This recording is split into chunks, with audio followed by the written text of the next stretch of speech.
Hello प्यारे बच्चों, कैसे हो आप सभी। उम्मीद करती हूँ आप सभी स्वस्थ होंगे। आज बेटा हम आदर्श जीवन मूल्य पुस्तक से अध्याय 9 जिसका नाम है लक्ष्य के प्रति भाव और समर्पण के प्रश्न उत्तर पढ़ेंगे। पाठ हम पहले पढ़ चुके हैं। तो नोटबुक बनाने का तरीका बेटा आपको हर वीडियो में बताया जाता है और आज फिर आपको बता रही हूँ कि सबसे पहले आप अपने पहले पृष्ठ पर अध्याय का नंबर, अध्याय का नाम, तिथि और दिन लिखेंगे।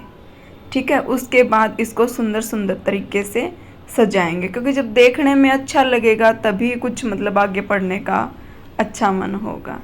क्योंकि वो कहते हैं ना, first attraction is the last. तो जब देखने पे अच्छा, पाठ का नाम ही आपने अच्छे से नहीं लिखा होगा तो प्रश्न उत्तर आपने अच्छे से लिखे होंगे, ये उम्मीदें कैसे की जा सकती हैं। तो आइए हम शुरू करते हैं बेटा प्रश्न उत्तर पढ़ना। प्रश्न संख्या 1, पाठ के अनुसार श्रद्धा शब्द का विद्यार्थी के लिए क्या महत्व है। उत्तर है, पाठ के अनुसार श्रद्धा शब्द का विद्यार्थी के लिए बहुत ज़्यादा महत्व है।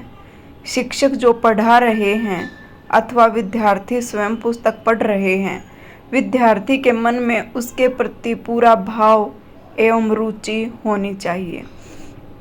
इस पाठ में यही बात बताई गई है। सबसे मुख्य रूप से इस बात पर प्रकाश डाला गया है कि श्रद्धा शब्द का क्या अर्थ है।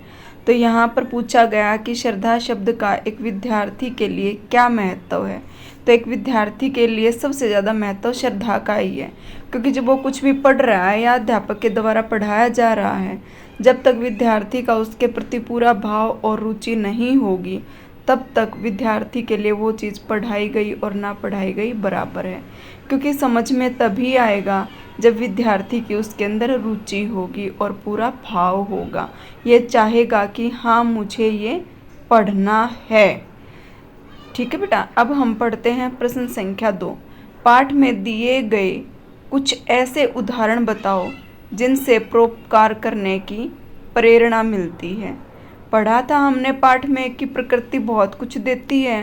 परोपकार का अर्थ क्या है, सबसे पहले आपको ये पता होना चाहिए। पाठ पढ़ाते हुए भी मैंने ये इसका अर्थ बताया था। पर जमा उपकार यानी कि दूसरों की भलाई करना, दूसरों की भलाई चाहना।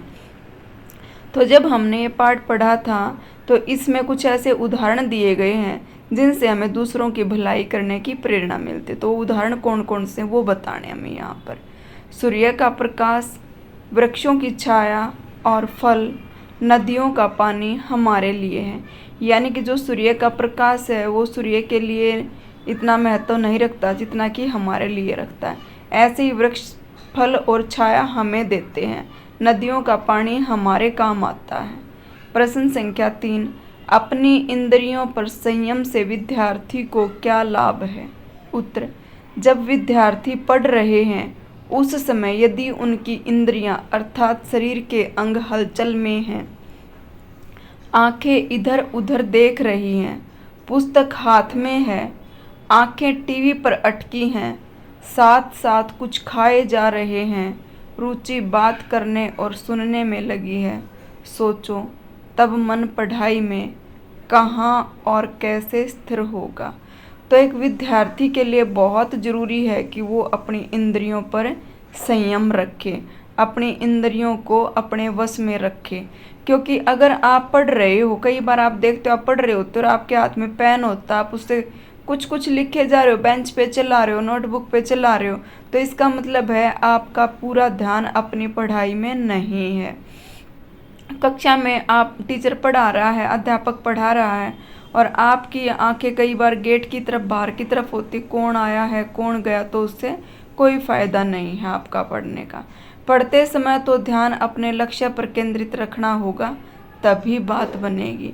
जब आप पढ़ते समय अपने ध्यान को अपने लक्ष्य पर, अपने पाठ पर ध्यान रखेंगे, केंद्रित रखेंगे, तो ही आपको फ़ायदा होगा।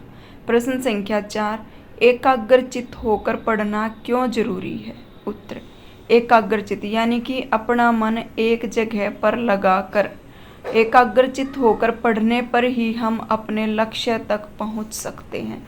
अगर हमारा मन ही एक जगह पर स्थिर नहीं होगा तो पढ़ी गई चीज़ें पढ़ा गई सामग्री हमें समझ नहीं आएगी और हम अपने लक्ष्य तक नहीं पहुंच पाएंगे। तो प्यारे बच्चों, आप भी अपनी इंद्रियों को अपने कंट्रोल में रखो, संयम में रखो। उम्मीद करती हूँ प्यारे बच्चों आपको ये प्रश्न उत्तर अच्छे से समझ में आए होंगे। अपनी नोटबुक अच्छे तरीके से बनाइएगा। धन्यवाद।